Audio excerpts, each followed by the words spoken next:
Welcome to the 200th episode of the Landscaping Podcast. My name is Joel Barnett and I'm your host. And in today's episode, I'm talking with Grahame Rowe from Better Homes and Gardens, who was also the first guest that I had on the podcast and was the original inspiration behind wanting to do the podcast to start with, because I wanted to have a chat to Grahame and hear about his story in the industry. And as you'll see, if you listen to that episode and certainly listen to today's one, he can talk and tells a great story. So I didn't have a lot of expectations of what the episode was going to be about, but I just wanted to have a chat to him, and I couldn't have loved it more. So, one of the great people to talk to, one of the nicest people in the industry. So, he's an awesome guest to have on, not only once, but twice. And every interaction I've ever had with Better Homes and Gardens people or the business, it's continually blows me away at the amount of work that goes into behind the scenes to put the show on. So the first realization I had of that was when we were working at the garden show and seeing how much filming they do for a 1 hour episode, and not all of it's about the garden show. And then hearing Grahame talk about the amount of work that's involved in organising an episode, just this, and just even as I'm talking about it, it still blows me away. Like, it just not the amount of work that goes into an episode, but just into a segment for an episode. Like, and there's multiple segments, so it's crazy the amount of work that goes into TV. So he talks a fair bit about that in this chat. And there's a really important part about when he spoke about having a break from the industry. So he had a spell from Better Homes and Gardens and was a real estate agent, and then got back into it. And it's really similar to what I did when I was working at the bank.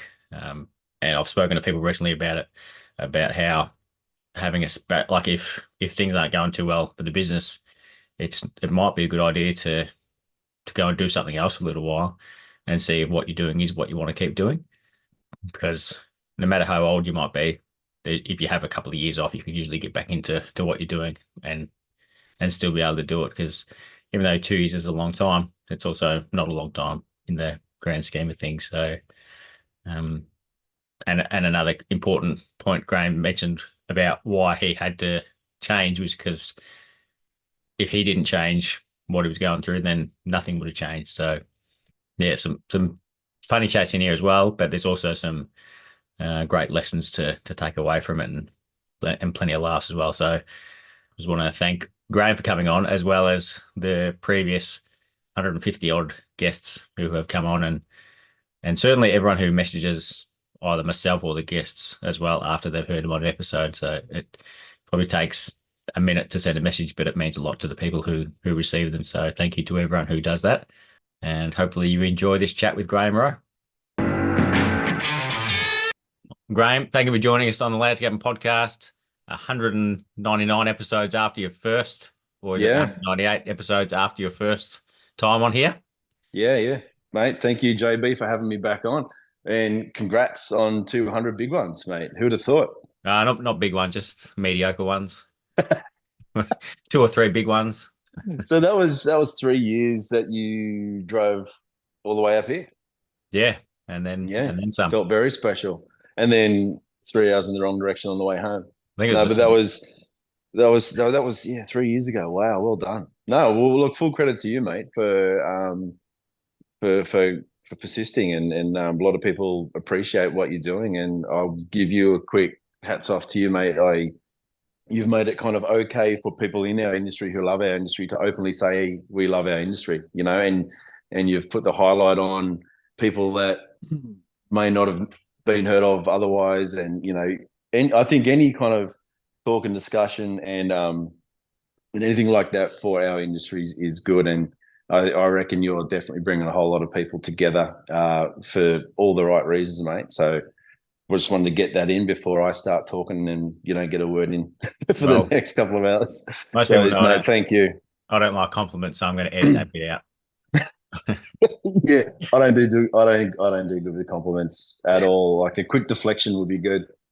Yeah, quick pass or handball. But yeah, that's been awesome hearing there'll be people who have been a guest on the podcast working with someone else who was a guest on the podcast because they heard them on the podcast. Yeah. So yeah. There's been a couple of instances like that.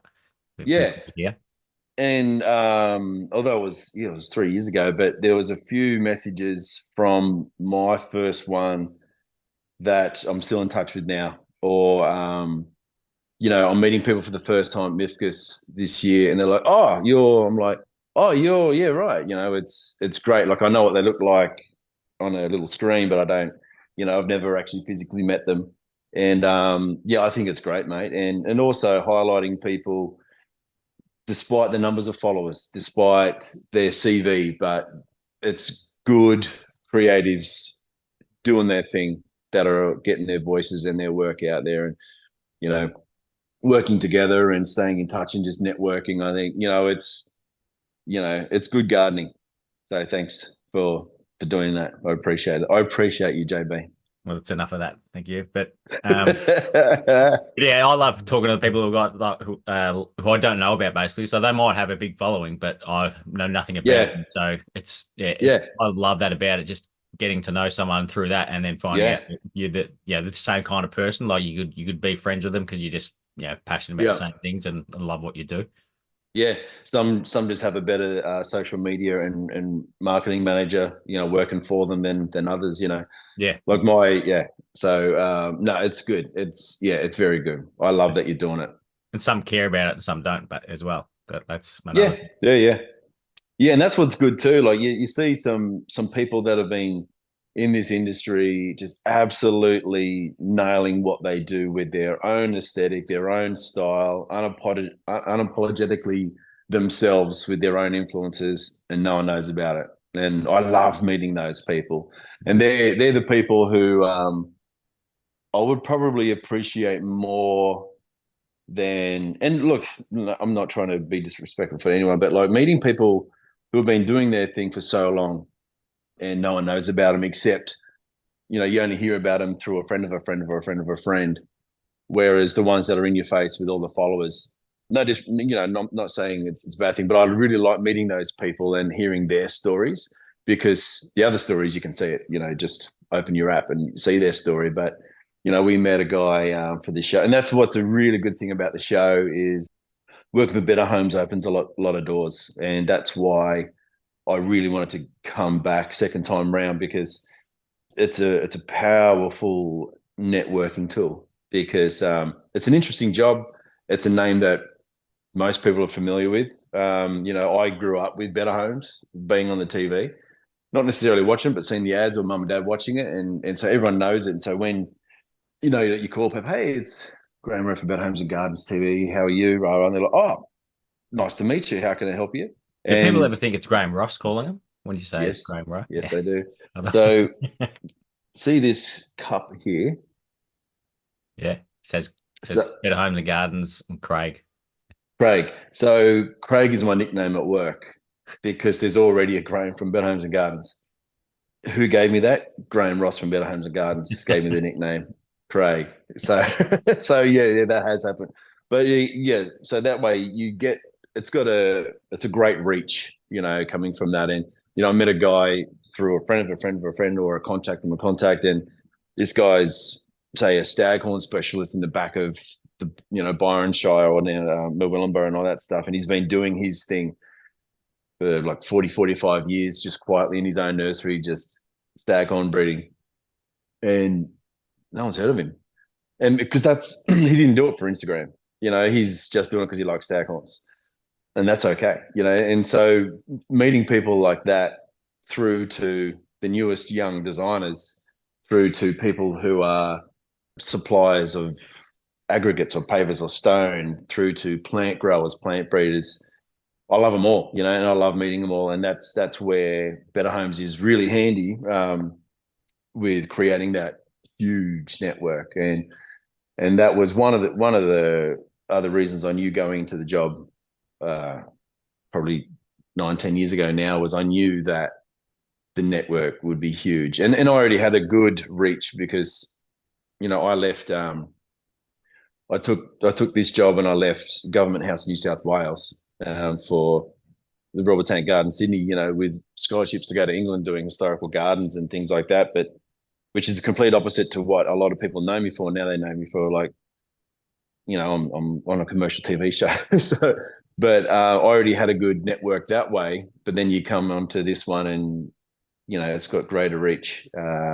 So yeah, it's a handy thing, and plus like tools like Instagram and socials and the landscaping podcast and all these things now. Like there's a greater reach everywhere. There, all of a sudden, the world is smaller, and no matter what kind of circle that you exist in, Yeah, and it's like only good. I've got people in the UK I've got coming up as well who are going to come on the Mm, podcast, and all you do is just send them a message on Instagram, and they say, "Yeah, sounds good." And then you work out a time, and yeah, it's yeah, easy as that. yeah. No, it's sensational, mate. So is it your role? One of your roles at Better Homes and Gardens is finding those people like with the stamp Yeah, on nursery to go and talk to. yeah.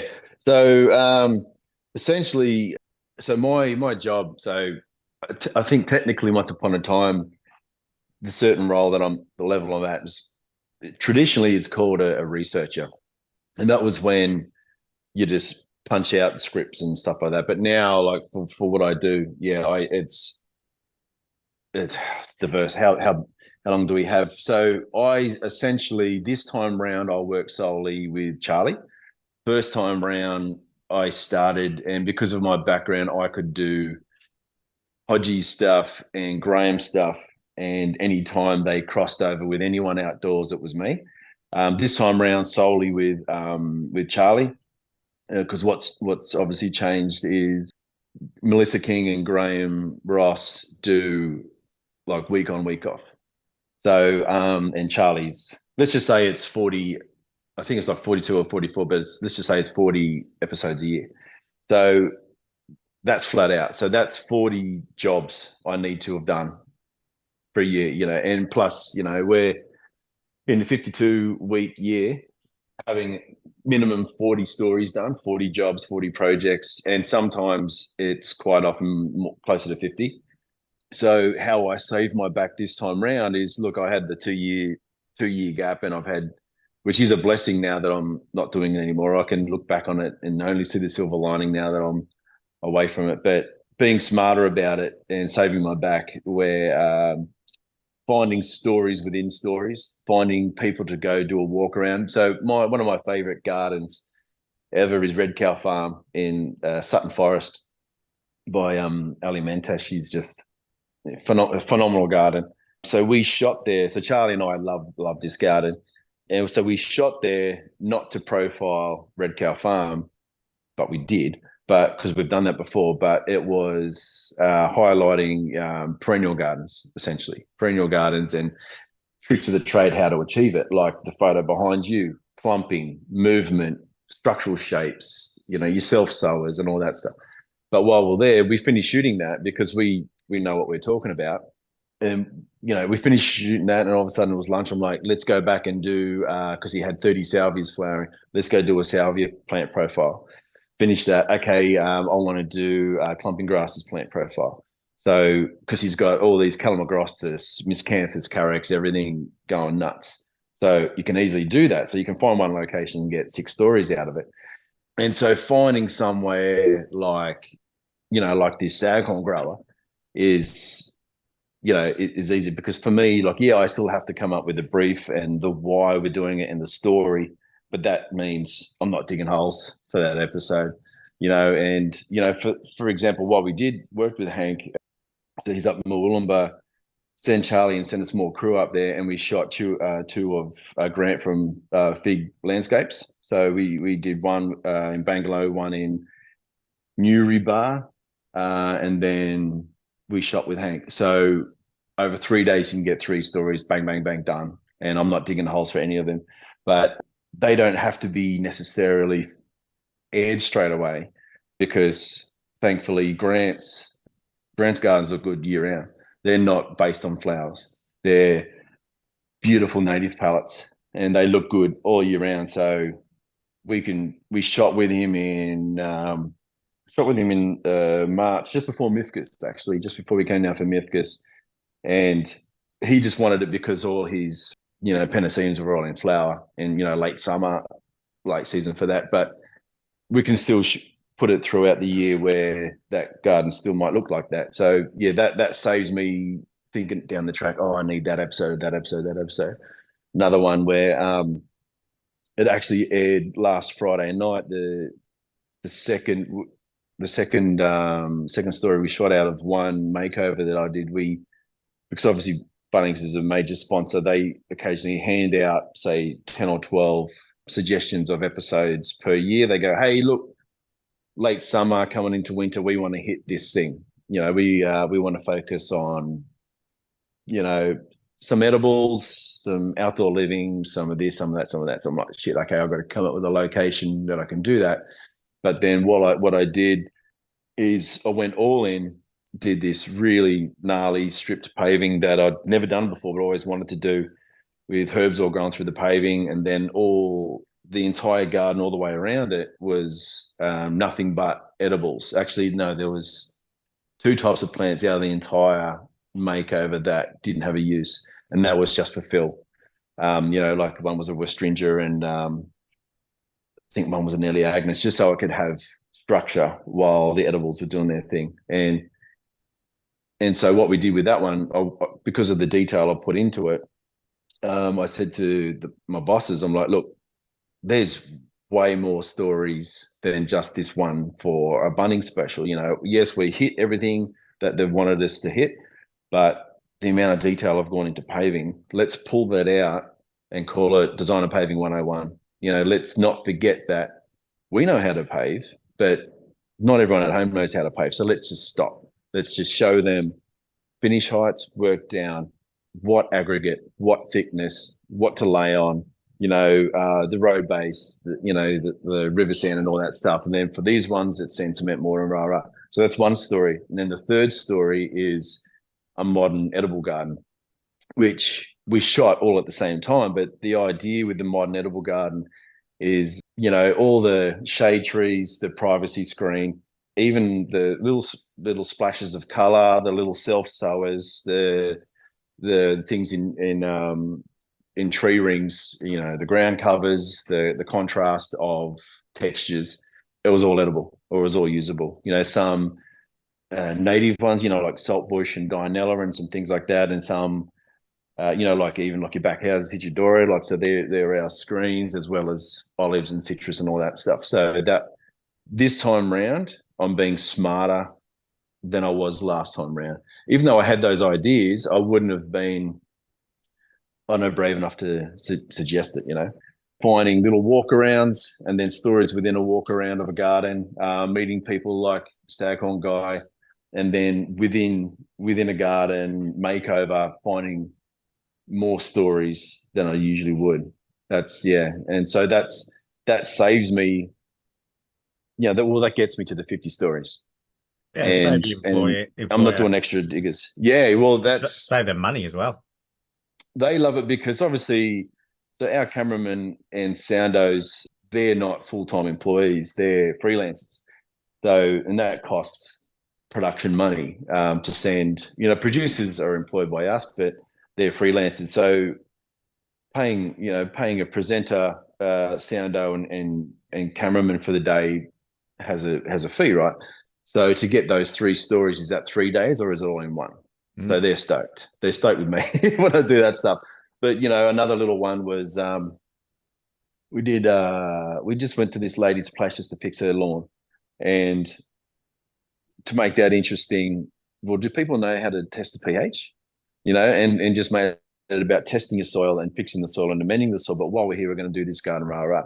But in the downtime between takes, like the cameramen aren't shooting for 10 hours because they just need to film the steps, and I'll have a runner with me, like, look, while I'm doing this with Charlie, go over there and I want you to do a shortcut on how to do basil cuttings, how to layer some thyme and get some more plants out of it, rah. And it's just a shortcut. And they're 30-second stories that we call shortcuts, that can just be, okay, Charlie's doing this one, and later on in the show, he's just going to do, hey, did you know this is how to get more out of your veggies? So that also comes with, working in the industry and gardening for 30 years, or whatever I'm up to.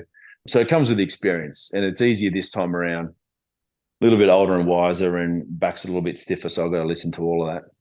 Yeah, it can also make a rod for your own back, because Yeah, then you can go out to a job and you only do one thing out of it. Then they say, oh, why do you only get one one episode out of that whole day. Yeah, yeah, yeah. And your peers can look at you and go, "Mate, you're making us look bad." Yeah. Not that anyone said that, but like I did a makeover recently where I used the one location, and you might have seen it. Like we did this super sexy hardwood fence out the front, and I said to the bosses, because look, everyone's feeling the pinch financially, and obviously the commercial TV shows are because everyone's going to streaming services. Everyone's watching and listening to the Landscape podcast or Netflix and everything else. And so I've got to be smart about it as well. So I said to them, look, I've got this cottage south of Sydney, beautiful couple. I could nail it, but I know, thinking of the budget, how about you let us not say we did this on a Sunday for $500. Let's instead say we're going all in and this is how to do it. And they're like, okay, how are we going to do that? I said, well, everyone who buys their first house, if they're lucky enough to be able to afford a first house with a yard, they're excited to do their renovation. Everyone does inside first. Everyone does the bathroom and the kitchens and changes the paint. But, everyone dreams of doing their outside aesthetic. But ironically, the hardest thing with all the construction involved, the hardest thing for people is deciding.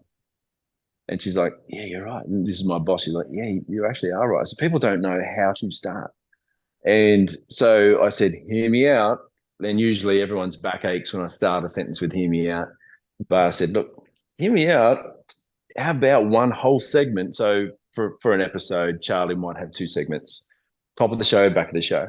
And one whole segment is introducing them, but sitting down with printouts, cutouts, having a Pinterest board, having photos on their phone, and go, okay, cool. Well, I can see you like a lot of aesthetics. I can see that you like 64 different types of fence.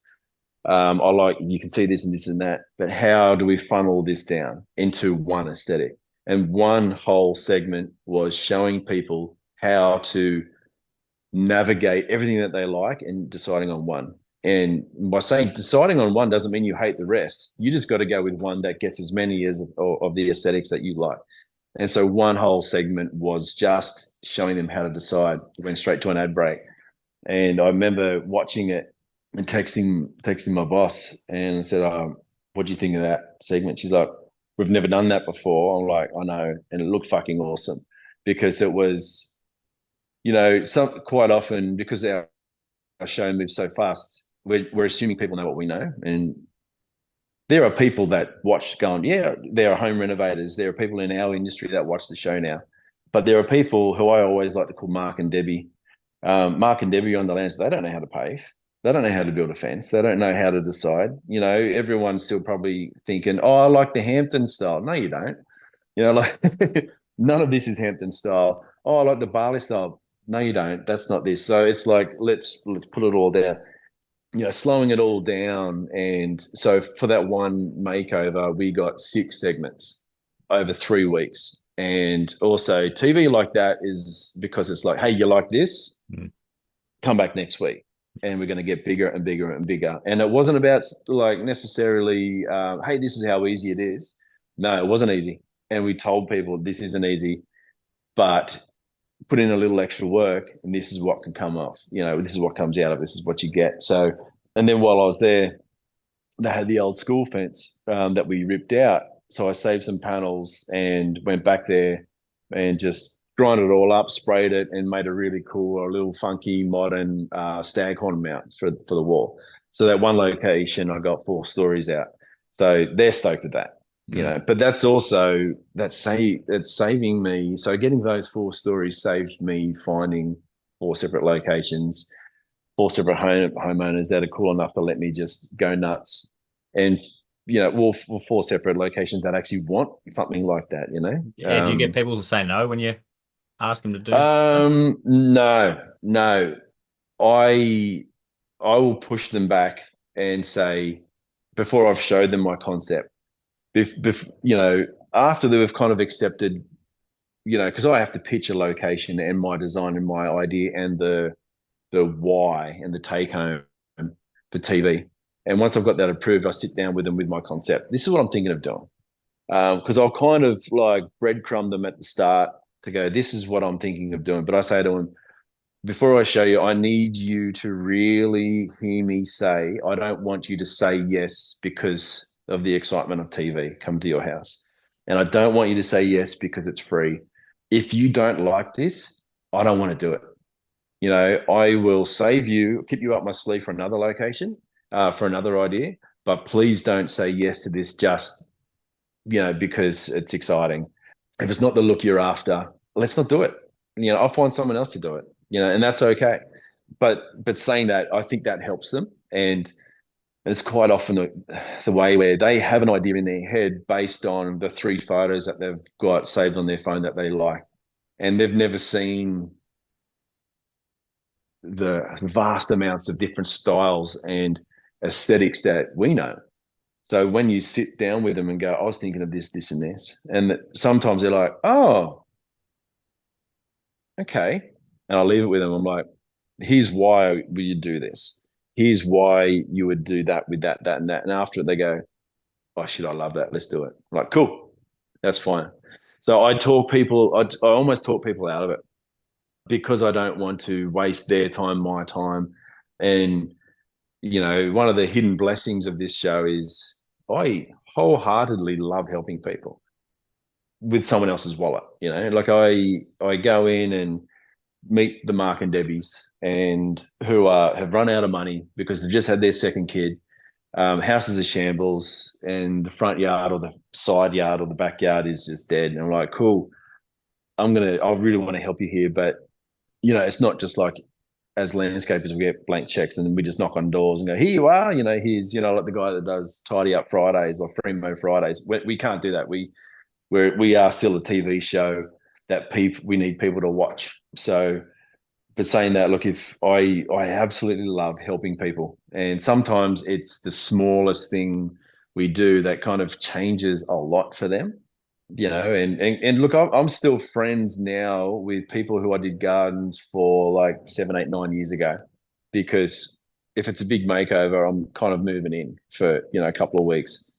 Yeah, because you had such a positive impact on their lives that their kids know your names, or the dog remembers you, or like it's actually a nice part of it where a lot of people don't see that. I, as well as cool gardens and meeting nice people, I actually get more friends as well. It's nice. It's a nice part of it. Yeah. Yeah. It's the same as like when you're doing landscaping jobs. It's the same process with that. Get to know them and their family. And well, you mentioned before that you had a spell from Better Homes and Gardens and the industry. Yeah. Tell me about that, what you went and did. Yeah. Similar to when I went and worked at the bank. Yeah. Yeah. It came to a point. So I had just over 2 years away from the show, and it broke my heart to leave. Because I'm lucky. I'm extremely lucky because I love my job, love it. But it was coming to a point where a lot of people can relate to this. I never stopped from leaving school. Left school and had a year off because I had a low score, didn't get into any unis because of the type of student I was. I'm not academic. I'm hands-on. I'm a creative. I don't learn from books. I can't, because I can't concentrate long enough to read a full page. So I had a year off. And in that year off, where all my mates either went to uni, a trade, or tape or something like that, I did nothing. And that was the tail end of growing up with, stuck, not stuck in a small town, but coming from a small town where my sister was 6 years older than me, so I didn't really have a tight sibling. Mum and dad were flat out. And I was this bored, creative kid. Obviously, I had some mates with a map of the world on the wall. And all I wanted to do was just like get out there and see it. So to finish high school and then to do nothing as your first thing you did after high school really affected me. Like, I never want to do nothing again. And then landed an apprenticeship the very next year. So I was 18, 19 when I landed an apprenticeship at the Royal Botanic Gardens in Sydney. And I landed that job and realized for the first time in my life, I could take something seriously. Like, I never took anything seriously as a kid. I also didn't know how to take something seriously because, well, I didn't know that you could apply yourself to the A, B, and C and be a good soccer player, be a good surfer or whatever. And so I got this apprenticeship at the Royal Botanic Gardens, and I knew how extremely lucky I was just from the sheer amount of applications, but also because I'm working with people that were just from all around the world and just so smart. So from then on, I just wanted to be excellent at whatever I did. Not the best, but just excellent for myself. Just like I want to try absolutely everything I can do. So take that to a couple of years ago.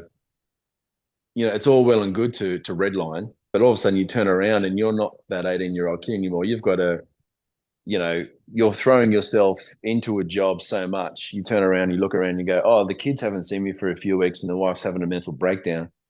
Yeah, this ain't good." And how do I fix this? And I also got to myself to a point where, because I worked my ass off with Better Homes, it also meant that because I was doing such a big workload, it meant, well, that I didn't have the offsider anymore, because I always came up with the content. They go, "Oh, we can delete that position," getting back to the rod for your own back.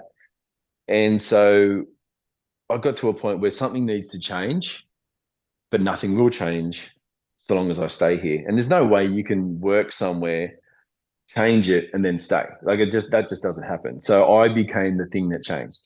I owed it to Kim, my wife. I owed it to the family to get out of our way as a family. And so what that meant was I needed to leave Better Home so they could actually go, "Oh shit, yeah, we had a good thing there. This is how much work he did."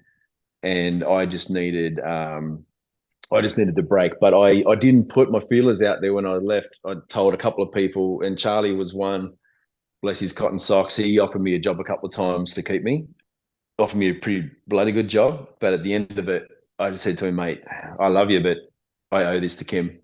Because if I take that job, I'm going to be just as busy, and that doesn't fix everything. I'm not going to leave a job that I love to take a job that I like, especially when it doesn't fix the problem." So my real estate agent who sold our old house, not far from here, but I stayed in touch with the owners of this boutique real estate agency because I was so encouraged by how human they were. They were normal. They weren't weasels with a briefcase. Mm.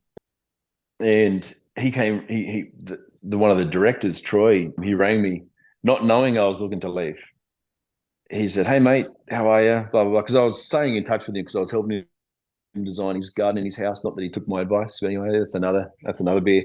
But he said, "Mate, we just had a chat yesterday about expanding the business even more, and they're really successful down here, like really successful. Um, we'd love to have you. Would you ever consider jumping on board?" And I said to him, "Why the fuck would I do that? Like, I'm not a sleazy weasel with a gold tooth, mate, in a briefcase. Like, why would I do that?" And he's like, "Oh, I don't know, because of blah blah blah." And I'm going, "Oh shit, hang on. While I've got you, what's involved?" And he told me, I'm going, the arrogance in me loved the idea of a challenge. I never wanted to get into real estate. I it was it was going to be a job where it was 10 minutes from home. I did the school drop, school pickup. If kids were sick, I could work from home. If they finished early, they could come to the office. All the after school stuff, all the sports was all taken care of.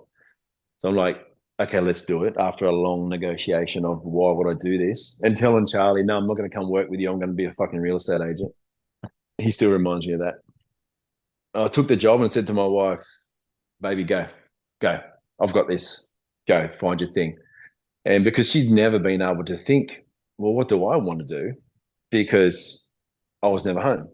For 7 years, I was hardly ever home doing a job I loved. And I'm like, well, it's not like the whole family benefits from me loving this job. So let's do something where the family benefits from everything.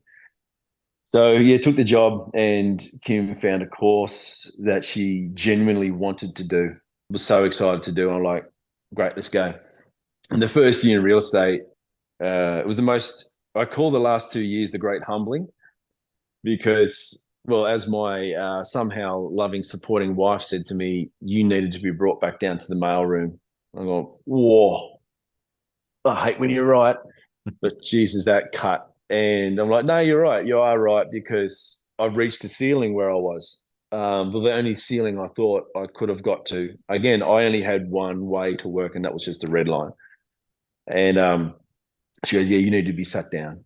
And I'm like, okay, love you.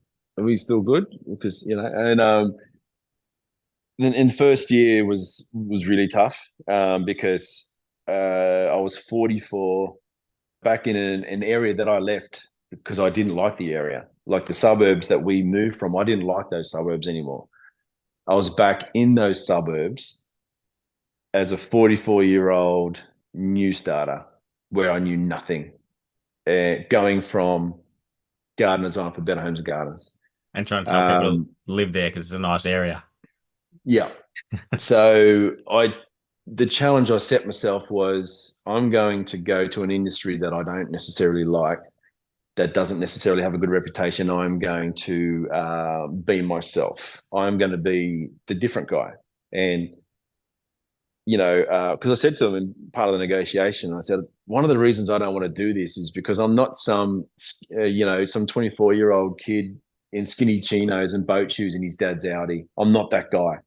I said, I'm brown because I'm outdoors. I'm grey because I'm old. I've got cuts and calluses, and I'm going to be, I've got a grey beard. I'm going to be driving a four-wheel drive because I still want the board rack and I want the bike rack, and I still want to be a tradie on the weekends. And they go, you don't understand how appealing that is to people over the 24-year-old kid in the Audi. So I use that, and very, very happy to say that by the time I left, I had a very good reputation as being like a straight shooter, no bullshitter. I'd pull people aside when I saw that they liked houses and point out things that they need to get onto straight away. I said, listen, I know you love this house. This stormwater isn't connected. Not a big job, but get someone on there, blah, blah, blah. Oh, hey, can I just point something out to you? This here is, I just need you to know that because I've bought my first house before too. And I remember the people who, looked out for me. But look, I got to the second year and I still wasn't happy. And Charlie knew this, arsehole.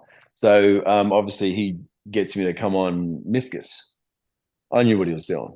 And then even my workplace were like, you're not going to come back from this. I'm like, no, no, no, surely I will. And I remember the high that is, you can get a high just from visiting MIFGS for one day. But because if this is your industry, or if you are remotely interested in gardening and landscaping, just by going to MIFGS, which celebrates this industry, you can be on a high. But so last year, I went from holding the trophy with Charlie and hugs and tears and holy shits. Remember, I was a real estate agent when we won it. So I went from that, putting the trophy down, flying back to the airport, flying home to the next day, cold calling people to see if they want to sell their house. Right.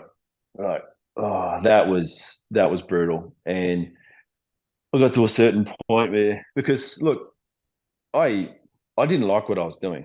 The people I worked with were legends, and that wasn't the job. It was me. I was the fucking problem. I'm always the problem in all mine, you know. And it got to a point where I said something in a conversation with Kim one day, and she brought it up the next day, and she's like, "Are we going to unpack that? You said something yesterday. We're going to chat about that." And I'm going, "Oh, look, make no mistakes. I wake up every day and I'm unhappy all day, but I always said to myself, well, fuck my feelings. It works for the family, so fuck your feelings. Just push on." And she's like, "Well, how long have you felt like this?" I'm like, 18 months since I took a job, since I left Better Homes, since I left the industry that I love. Like, well, how do we fix that? I'm like, we don't. It works for the family, right? So, and she's like, well, look, we always knew that if it worked, it worked. Great. But if it didn't work, we knew it was going to be temporary. I'm like, yeah. She goes, well, I'm qualified by December and I'm working from home and locally from December. So I'm like, oh, right. Oh, so I can. She's like, yeah. And so from then on, I woke up ecstatic because I didn't know what I was going to do, but I knew I didn't have to be there anymore. And I remember just then the following weeks, I was going, oh shit. I was over the moon because I knew from December I could go back and find something in the industry. I didn't know what it meant, but I knew I had 6 months to find it. And that's okay, like, and then I don't even think G knows this story, but, in the following weeks, I was talking to Charlie about it, and Charlie had just finished, obviously, Mifkus and Dancing with the Stars and everything else. And he was just like, life's too much right now. I'm just going to simplify my life. And I was talking to him going, life's too much for me. I need to simplify my life. And the best way to simplify my life is I'm going to be happy again. And I think it's a huge sign that if after 18 months, your soul is still screaming to get back and create and grow and build and garden, he's like, yeah, because you're always going to come back. And I'm like, yeah, I guess I was. Everyone else saw it, but then I had this thought one day. I'm like, oh, so Grahame Ross has always been a mentor to me. Incredibly lucky to have that. And I just had this thing. I'm like, do I email him? Do I reach out to G? I'm like, just go, hey mate, how's things? I'm like, no, don't do that. That reeks of desperation. That's groveling back to the industry. Even though he wouldn't see that. He understood, like others, a lot of others understood why I took the job, did and left. No one was happy about it, but everyone understood. Everyone who had a family understood. And I'm like, no, don't do that. I've got plenty of time. Don't rush it. And within 3 days, I had to drive north to my parents' place with my daughter just for the weekend, and I drove past his office on Beecroft Road, or the garden clinic office. And it was one of those ones where, as I just drove past it at night, I just did the whole, there he is. It's funny. I just thought of him 2 days ago. Those little Mm. light bulbs. I'm like, wonder how he's going. Hope he's going good. It's funny that I thought of him twice in the same week when I haven't seen him. Kept driving, and I went out to dinner with my daughter first. And I parked the car, sat down, and Instagram message from Grahame Ross. Hey mate, let us know when you're in Sydney next time. Me and Sandra have got some things we're working on. We want to run by her. And I just looked over my shoulder. I'm like, are you serious right now? Like, am I being punked? And then just got shivers. I'm like, the timing of this is uncanny. So obviously, great to hear from you, G. I love to catch up. Let's call it 2 weeks. And then so caught up the meeting, and it was one of the best conversations I've had in my career, where it was just like a very grandfatherly, loving chat. He's like, sit down. I'm like, hi G, how are you? He's like, so how are you? How are you? Okay, how are the kids? How's Kim? He's like, so what are you doing? Is it working out? Do you like it? I'm like, no, it's funny the timing of this message, and I didn't know what was happening. Like, I just, by the way the chat was going, was he just wanted to say hello, and that was better for it. And then after a while, he's like, "Man, I got a job for you." I'm like, me? He's like, "Yeah." I'm like, right? What do you need? Like, already it's a yes. Grahame Ross calls you to a meeting, you don't say no, you don't run late. If he offers you anything, you say yes. And he's like, the garden tours, I'd love to have you jump on board, come and trial as a tour leader. And I was like, well, I know who he handpicks very carefully to do those tours. And I'm like, you just mentioned me in the same sentence as, Brendan Moore and Michael McCoy. I'm like, Brent Reed, the spirit, like, and everyone else. I'm like, yeah, of course. He goes, great. We'll send you some details, and we'll get you on a tour and see if you like it and see if we like you, and then the rest is history. He goes, he's got people that have been with him for 40 years that are slowly retiring. I'm like, well, that's one of those jobs that I can do until I'm 80. Getting paid to take people to the best gardens in Australia and the world. Oh no, I want to stay in real estate. Thanks, G. So I said yes to him. And 3 days later, Better Homes rang and said, look, the guy who replaced you, James, is leaving. And I spoke to James every week, so I knew he was leaving. And she said, would you please consider coming back? And the timing of this was almost like, call it the universe or whatever you believe in. But I was just saying, it was almost like the universe was waiting for me to have that chat and go, oh, cool, you ready? Cool, because we've got a couple of things in the pipeline.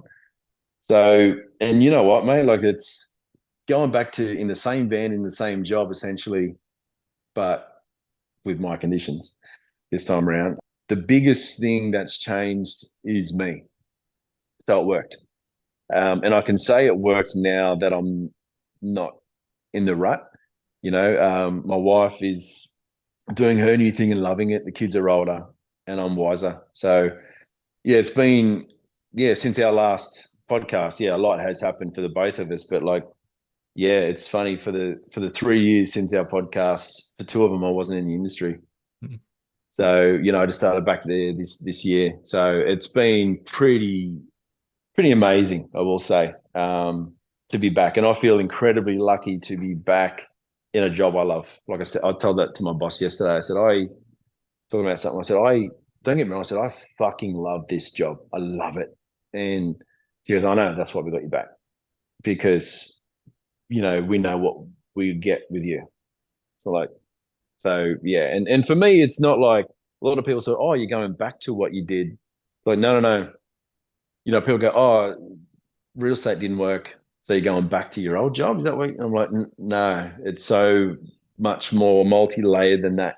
I needed the change. I owed it to my family, and I grew a lot in those 2 years. And I sat down and I shut up for 2 years, and now I got asked back. So I see it more as I'm jumping back on the bus, going right. Where was I? And then reactivate the network. Reactivate. The passion never left me, but it's stronger now and I'm smarter for it. And then go, well, who knows now? And then with the backing of hopefully working for Ross Garden Tours, that little profile push and that exposure and that network that comes with that, who knows now? So yeah, it's a really good time. Like I'm stoked. Yeah, Very it's lucky. remarkable how similar that, or not, it's, well, there's some similarities to what I did. Like I was working for myself, I had the business, working like a maniac, saying yes to everything, and then just decided I needed to get out of it. And then worked at the bank for a year and a half, it was, and then Yep. got back in with a completely different mindset, doing the Yeah. same job, but Yeah. yeah, just thinking about it differently and doing it like so that you can Yeah. live your life and love it more. Now, I don't know if I've said Yep. it on an episode before, but I've said it to people that it's not a bad thing if people take time out of the business. Like, Mm. because there's some people who are struggling at the moment to get work. So it might not be a bad thing to actually go and do something else for a little bit, go and work with someone Yeah. else or just do something else and have a reset. And Yeah. then 18 months, 2 years later, get back in and have a new vision for it. Yeah.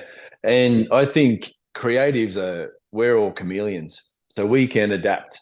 Creatives are adaptable because a lot of the time it's our personality that we're working with uh, in a creative environment. So, and if people, especially like these days, people are hiring on personality rather than CV. That's why they jumped at a 44-year-old real estate agent than a 22 because of how I am as a person and how well I went. But also, mate, like how often and how rare is it as an adult do we get to reflect on, well, what do I want to do? Like, because I just followed my nose. Like, I'm very lucky and very stoked with my work history. Like, I've worked at, yeah, I'm stoked with mine. But with that came 25, 27 years of absolutely slogging my ass off. But then I got to a point, well, do I want to do this? How often do we get to leave it and go, do I want to do this? And then go, no, I do. And then get back in. Whereas my wife did the same. Well, do I want to do this? No, I don't think I do. And then so she's retrained now and focusing on women's wellness but keeping one day gardening because you can't ever stop gardening. Like you're a gardener for life. And but saying that she's so spoilt. The one garden she looks after is Jenny Rose in this garden down with Ben Heyman, the garden keeper. Garden keeper? Yeah, What is he? that's it. Or he's gonna love that grab. Um, Good bloke. You met him. So yeah, her garden is incredible. It looks like it's been there for 300 years, but it's only 2 years old. That's where So we filmed his episode in that garden. yeah, Yeah, yeah. So, um, I feel very lucky and very fortunate, and I ask people to constantly go, "Well, is this what I want to do?" And step back from it with the fear of I may never get this back, and that's what broke my heart leaving Better Homes is because I had so many dreams and boxes I wanted to tick, but I'm walking away from it. I just had to trust my gut, trust the universe, and then huge gift to go, nah, it is what I want to do. And then I love it so much more now. I thought I loved it with everything I had last time around, but I love this job. Love the industry. Like I never wanted to leave the industry. So I feel very lucky and very fortunate to be back. Have you been on any tours yet with the Ross Garden tours? October is my first one. Where you So I'm going? going with Grahame himself. We are doing essentially New South Wales, Greater Sydney, 10-day. So that's my trial. Safe to say, trial, and if I love it and if they love me, then it's a full time thing. Oh, not a full time thing. It's a couple of times a year. But honestly, like considering they go around the world, and then he said, "How about New South Wales?" A lot of people will be like, "Oh, I want to go to Spain, You never or go can I go into to not even Morocco?" Or interstate. yeah, I actually said that's perfect. The old me would have gone, "Oh, can't I at least go to Tassie?" But the new me was like, "Gee, that's perfect for me because all my gardening and landscaping has been in New South Wales. I'm good with tropical, so I can do Queensland.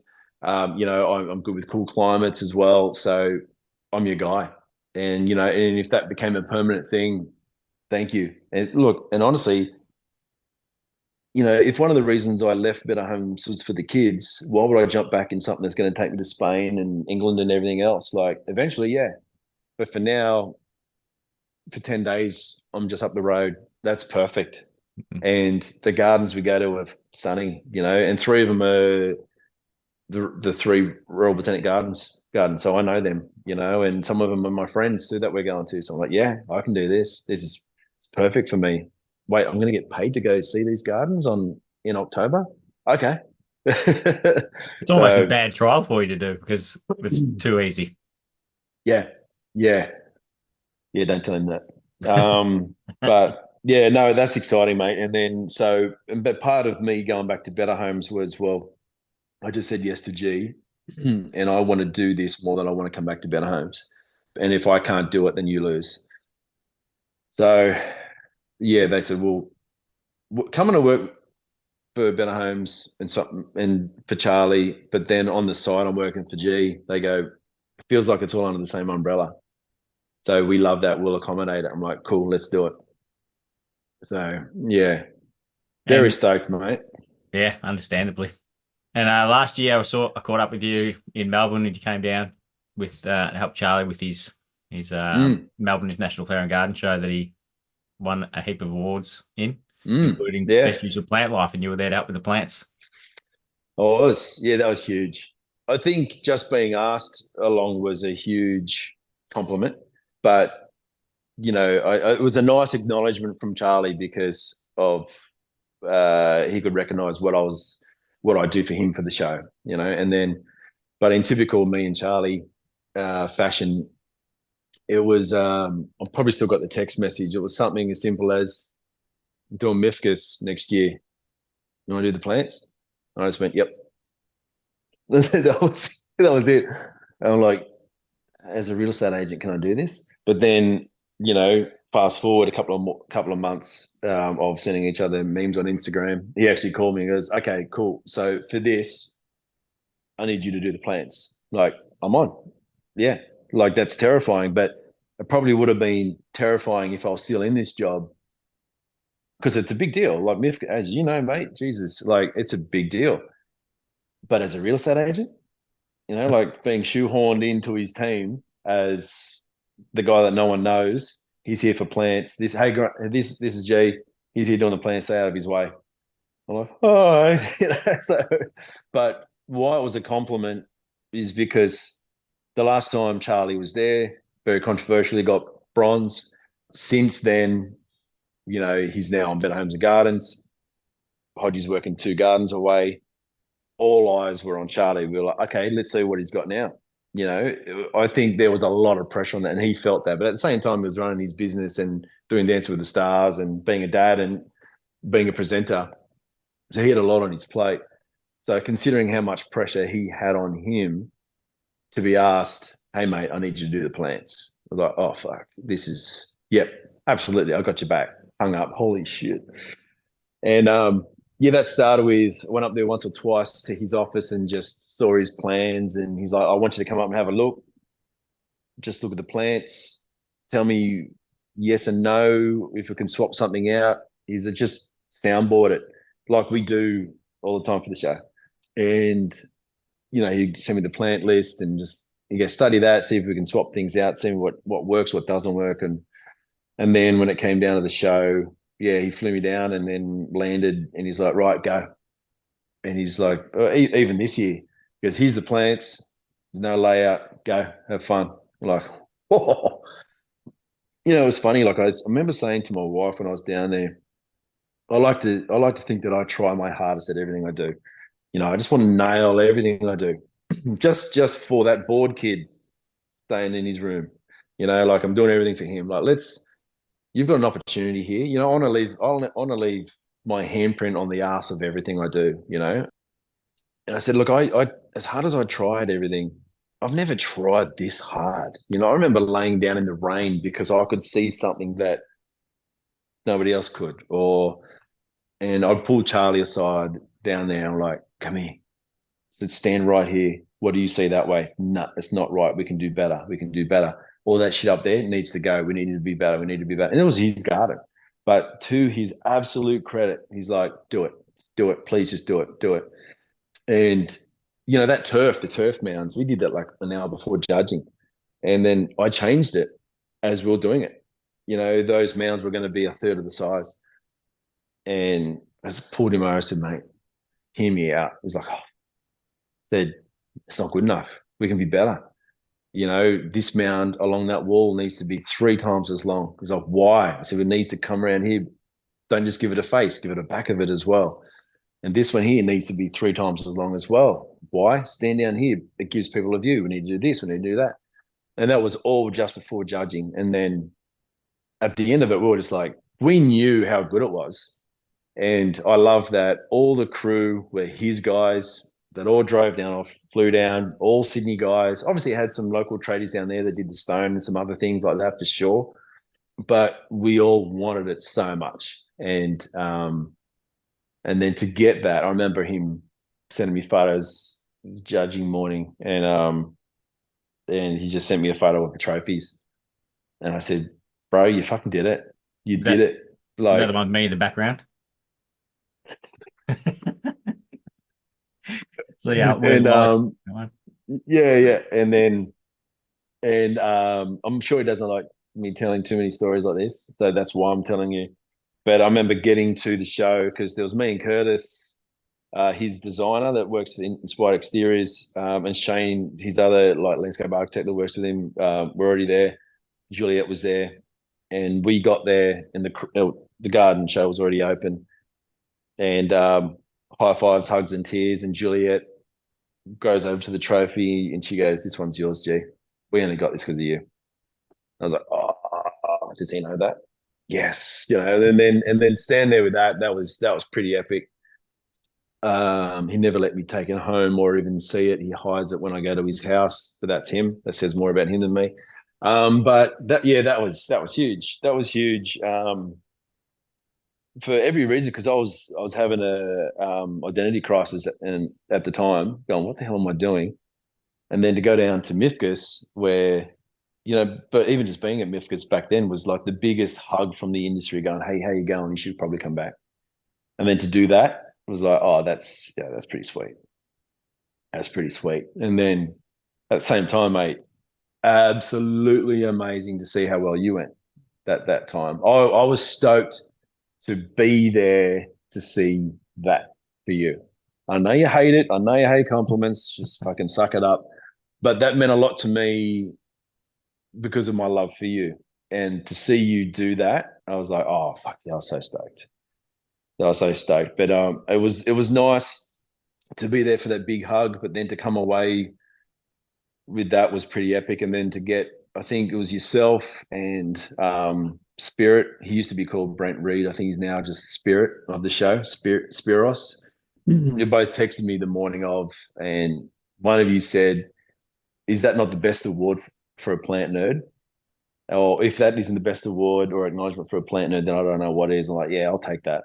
I'll take That that. was probably So Brent, because I would have said not bad for a real estate agent or something like that. probably, mate, probably, yeah, vicious cutting.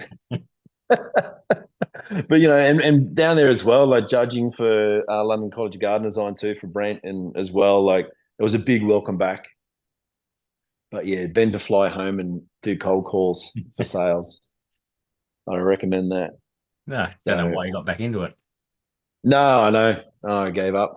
But and then to go down there again this year, like that was fun too. But to have two hats on as well, one for Charlie just for the Challenger Garden, and take that hat off when I finish that, put the Better Homes hat on and cover that, and that was fun. But yeah, the Challenger Garden was fun because we didn't have any pressure on us except the pressure we put on ourselves.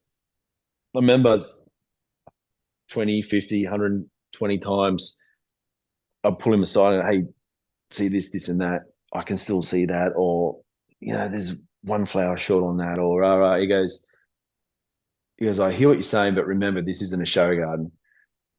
So we can probably get away with it. And I'm like, I hear you, but it's also you and me. He goes, I know. So let's try and fix it. So we went all in again, knowing that we had nothing on the line. We just wanted to, but that's because you got two guys there that absolutely love what we do. Like as everyone down at Mifkus does, like everyone down there is absolutely loving what they're doing. As stressful as it and terrifying as it is, but yeah, so that was fun this year. And then you back next year?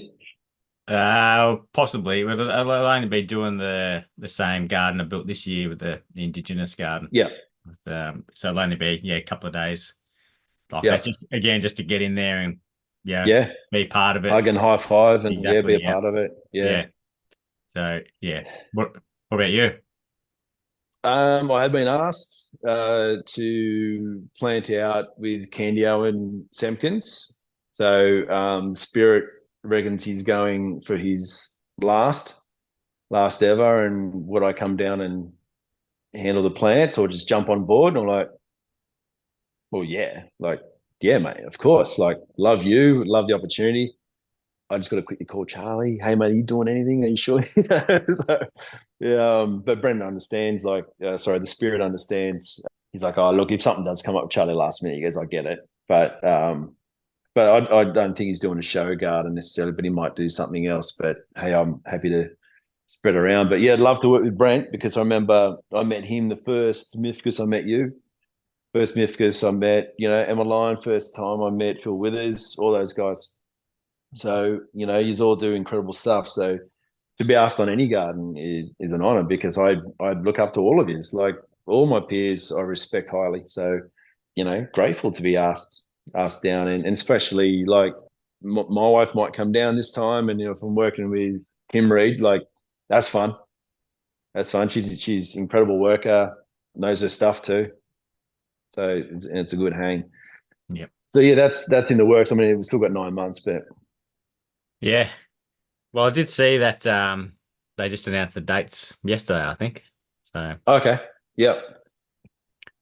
my son's birthday is the Friday, so I won't be there that evening. But yeah, Yep. that's something I looked at every time I thought of getting involved with it was what days they are, so that Yeah. But then the year that I did it, like 2 years ago, it was my son's birthday on I think it was the Yeah. Thursday of the build, so I just had that day off.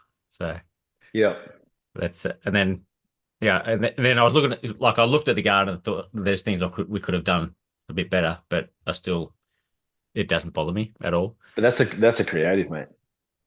That's a creative. Like that's Yeah, we're never yeah, happy with our own work. I think to be if most creatives are being truthful, we're addicted to the process, not the end product.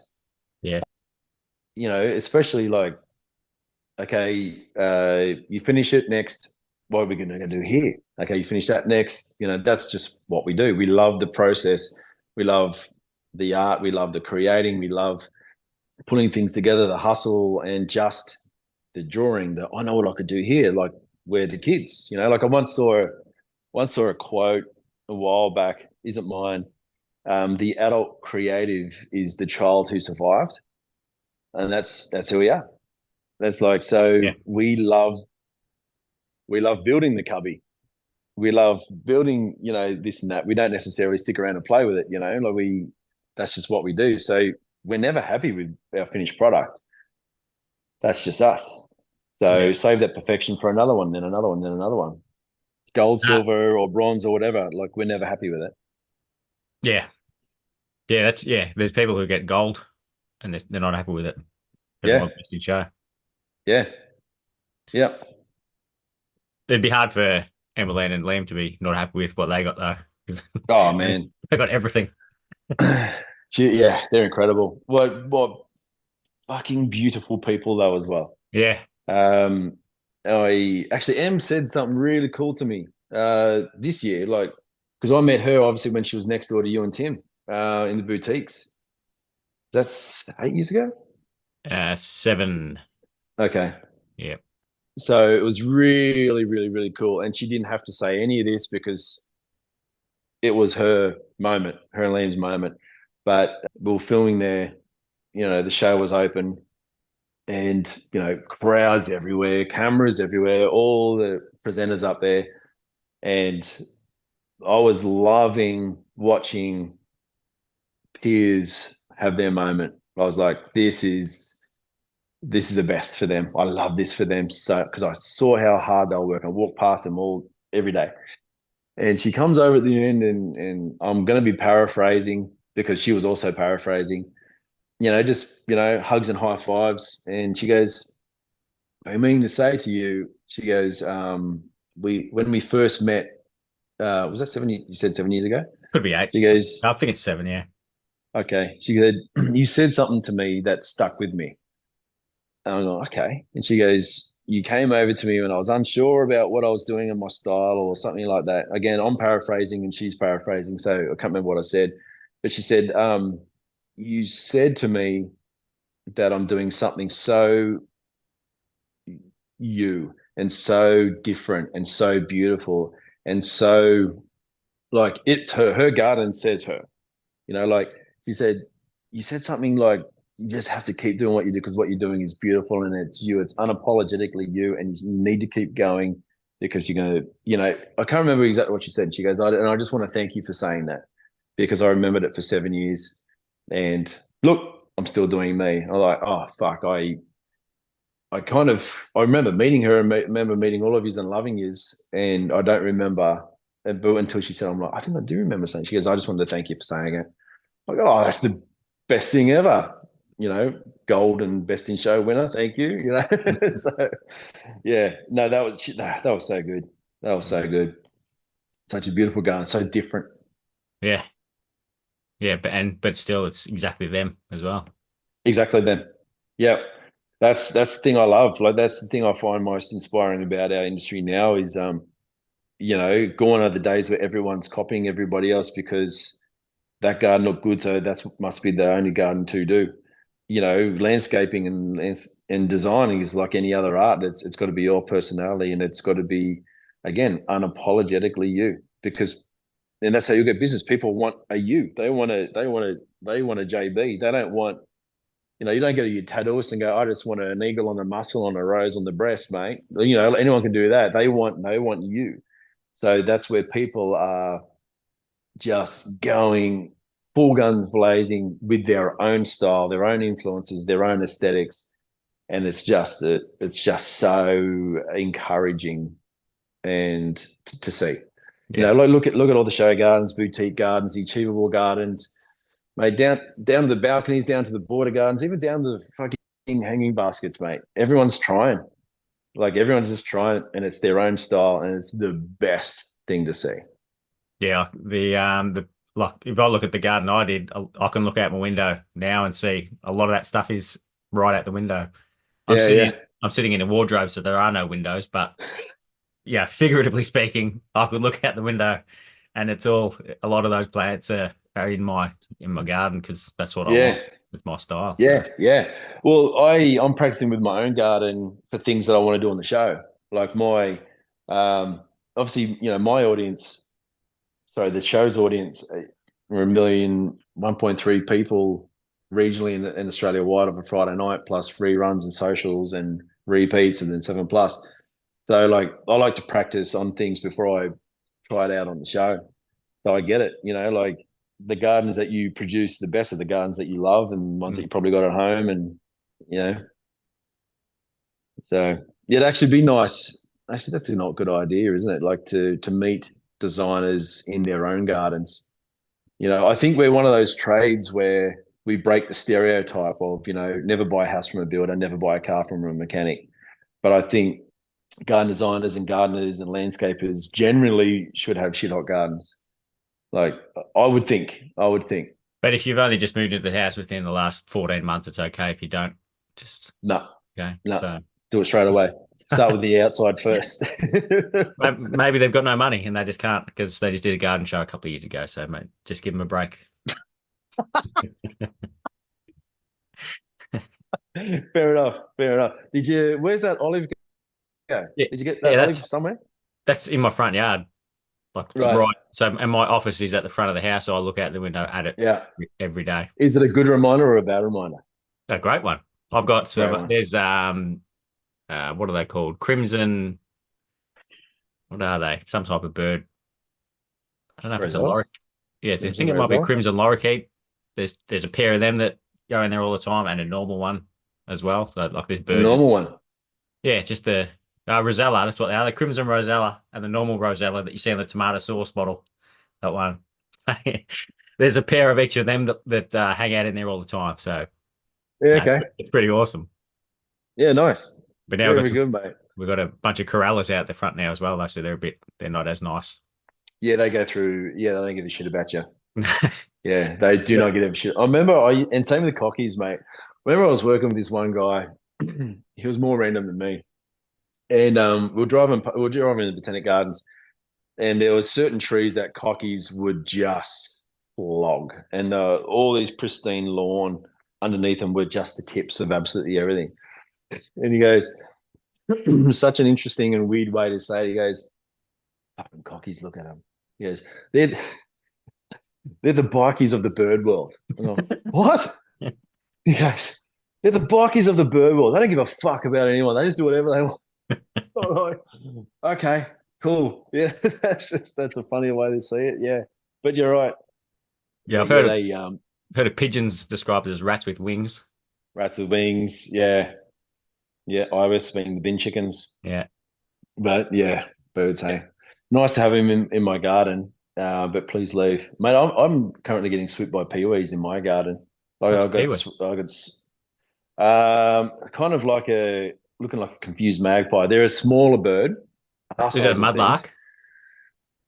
Don't know what that is. Let's not. You know what? Let's not. We're Yeah, not. that we're We're doing plant it. guys. I'm looking at it. Shit, I better too. He's fucking It researching might the be. It real might just be a little peewee, New South Wales. black Yeah, and white thing. it's a mudlark, or also called a magpie lark. But yeah, A lark. no, Thank you, that's mate. not going to work with me. We're background. But Thank you, yeah, mate. Well, I got those things. yeah, they're Swooping me maniacs. currently. They'll fly at car Assholes. windows and mirrors and start attacking themselves through the mirror. Yep. Yeah. We've got three that won't leave my pool area because the shiny overflow plate, he's just looking at himself pecking it. And he'll like in the morning I've got my hairs everywhere. It's like every morning I'm in there for a dip at 6 a.m. Just go in there, 7 degrees. Thank you very much. And I'm in there and he's swooping me. I'm like, dickhead, you're packing the metal plate because you think it's like a mate. You leave me the hell out of this. Like they just swoop me.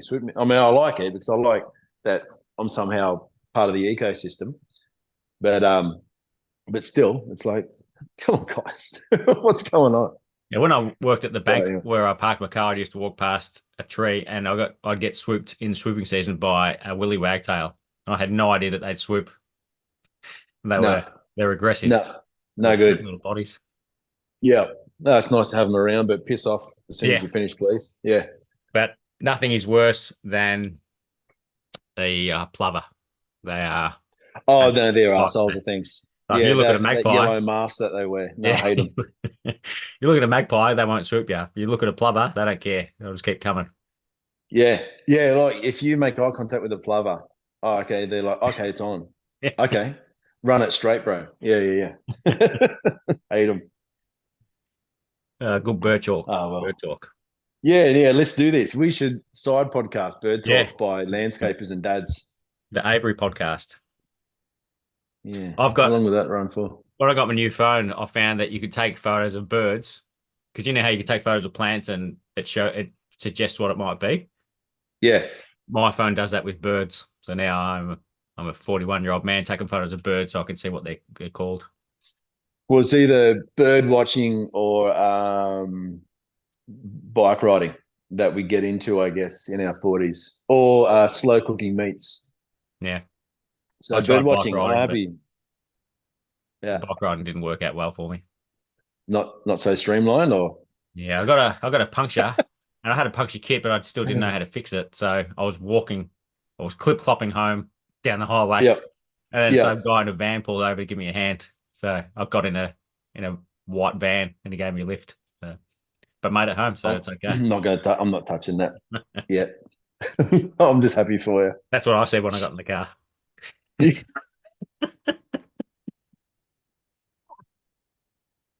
Oh, mate, look at you.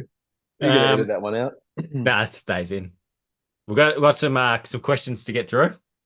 Ah, Actually, one of them. any that are like not from Dan Foreman? There's a couple from him, which we'll have to. I didn't say that I will edit any, so I've just got to read them out. But one is from Curtis, who works for Charlie. And had you met Mm. these guys before getting to Mifkas much? Because I found him and Shane to be just some of the greatest people you could meet. They were so awesome. Yeah, yeah, they were. I love those guys. Yeah, I think, oh, I think I met two of them at a Chrissy party. I don't think it was Curtis. I don't think it was Shane, but I, I, I hope I'm not wrong, and I apologize if I did meet them there. But in my defence, we were all blind on a boat in Sydney Harbour. No, but I kind of met them. I met Curtis when I went up for the first consult of the design pre-Mifkas. And I think I didn't meet Shane till I was down there. Could be wrong, but instantly got on with them.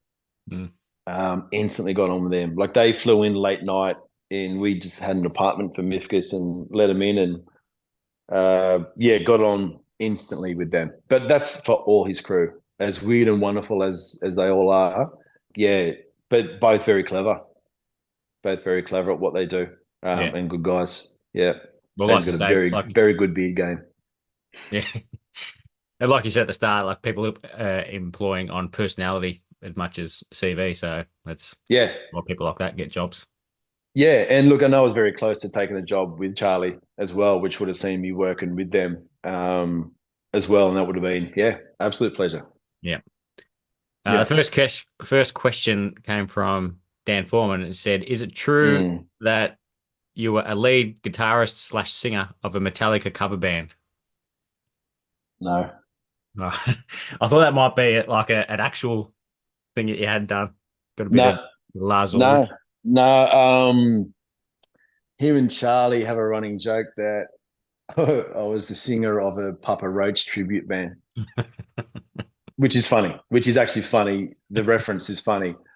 I'm like, no, no, thank Yeah. you. But I love that Dan went out of his way to ask that when you could have asked me anything. That's Well, I think there's jogging, another one Dan. from him later. Oh, perfect. Yeah, I think, that's yeah. amazing.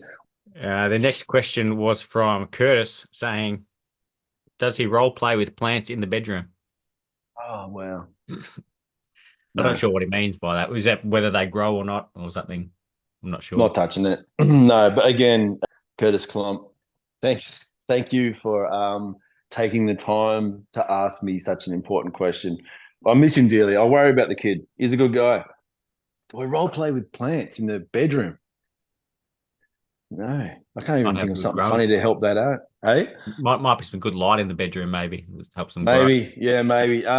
Curtis, no, sorry, mate. Sorry to disappoint. Well, it was funny for Mifkus last year. I roomed with Curtis, so went from meeting him once to living with him for a week. That's interesting.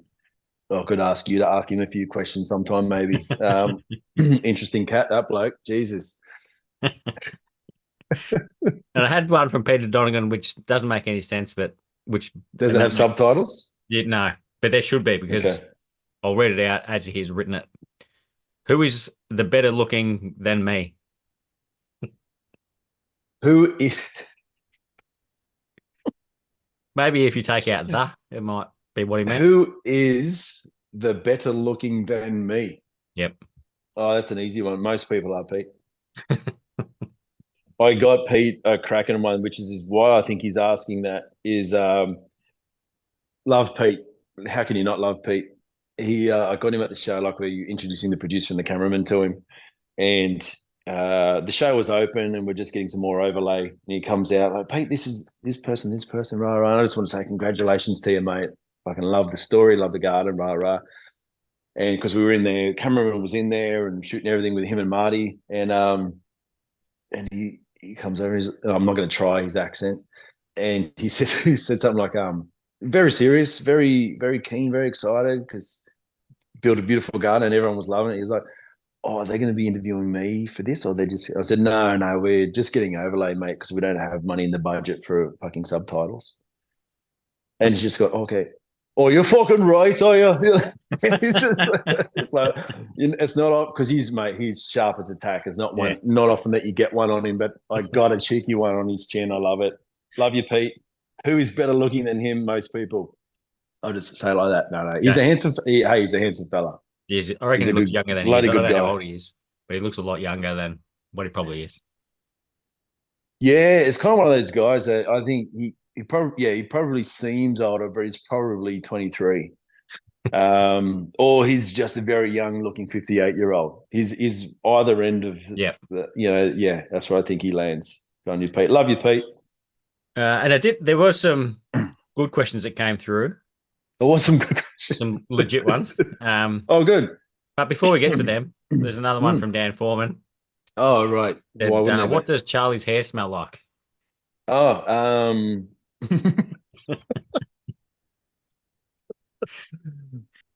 English breakfast tea bags. I don't mention tea Cucumber bags. sandwiches. I give Charlie a lot of grief about his hair because that's what mates do. Usually just before he's doing a piece to camera, I'll either say something like, "Oh, is that the face you're going with?" Or I mean, like, "Do you want me just to style your wig really quickly?" Or is, "Oh, it's actually really here. No, it looks great, mate. It looks really, really good." So he's aware of his hair. What does it smell like? I've never been that close to him, or I have been that close to him, but I've never taken the time to smell his hair. That's definitely a Dan Foreman thing to be worried about, lose sleep over, or fantasize about. But at a guess, I would say the most expensive version of Head and Shoulders shampoo. Yeah, I don't want to know, Dan. Jesus Christ, I don't even think it's his real hair. If that's an answer. From this one's from Sol Landscaping. What landscaping books do you love to flick through to help with inspiration or motivation? Um, I'm not much. Grant, truth be told, I'm not much of a book reader. I was much younger, well before kids. I would read books. These days, I don't. I have books on my shelf over there, and that looks like I do read books. Early on, contrary to my current position now, like my what I was doing before I took Better Homes was I was headed to England to study historical gardening and heritage gardening, and I was working at Government House in New South Wales. So I was heavily obsessed with historical gardening, namely Great Dixter, Sissinghurst, and things like that. And like garden designers like Gertrude Jekyll, Capability Brown, from I think he was 1700s, Gertrude was 1800s, and things like that. And just I would read books on them. I would watch things on them, and I was inspired by them. Just the sheer love and passion and importance that gardens had. I think historically, the gardens and landscape around a house were more important than the house. And the styles that came through that I read a lot about, the arts and crafts style of Victorian gardens, perennial gardens, the very picturesque style of gardens in Georgian and Victorian. Probably mainly Georgian with the picturesque and the landscape-esque kind of gardens, and then into the Victorian, the more arts and crafts style of perennial, like the heavily detailed garden. So I'd read a lot of that early on, and they inspired me to no end because of how important it was to them. And then there was these special people that would consult all around the world with their ideas. So I read a lot about them, and then obviously great Dixter, Christopher Lloyd, who was a 14th or 15th century yeoman's cottage or something.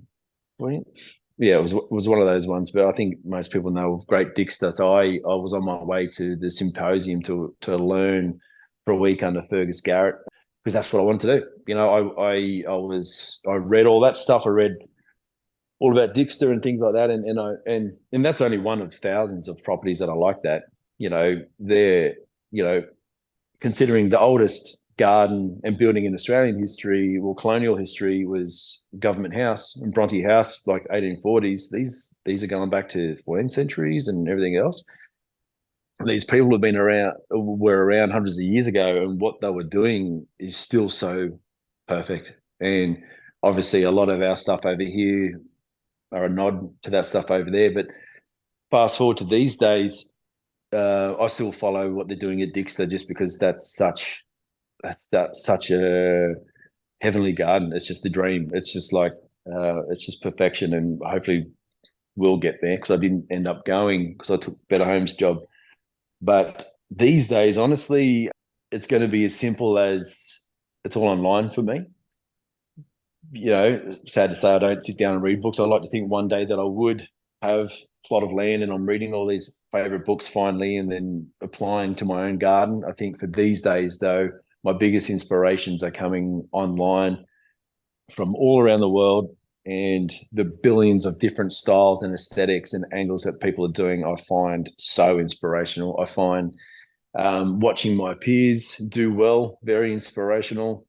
And then people like how I get onto people are contact through a contact through a contact via a contact.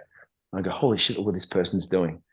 I find inspiration in all of that. I guess the biggest thing I find inspiration in and from or is when people are just pushing themselves, people that are cutting their own path, trailblazers, just, again, unapologetically being themselves, doing their own tastes, not listening to anyone else, not following the norm, not following this, not doing anything for likes and trends, but just nailing it and trying it and pushing. And I find that in any field, but especially our field, I find that so inspirational. That's where I get it. Yeah, and you Good get to see a question. lot of them on more up close and personal because you're talking to those people part of this show as Yeah, well. yeah. And look, I'm even this morning waiting for the call, which I thought was 10:30, but you were waiting for me because it was 10. I was on Pinterest and I'm finding, I love that, love that, love that. Not because I want to steal their ideas, but I look at it and go, oh, I love what they did there. That's obviously their influence, their style, their aesthetic. If something comes up, I think I'd do mine slightly different, but I like what they've done there. Like finding things not to steal, but finding things to make me think harder or think of something that I wouldn't have. Like it just opens levels in your head. If you see something, go, oh, that would look good. However, I want to do it this way. That's the creative mind. Hmm. Yeah. This is a great one from milliersgardening.nz. One word or quote that describes a successful business. Yeah, good question. Consistency. Consistency across all aspects, whether it be Unless that's being bad. That is. Well, the keyword was successful. Yeah, you could be Yeah, bad, but but successful businesses aren't consistently bad.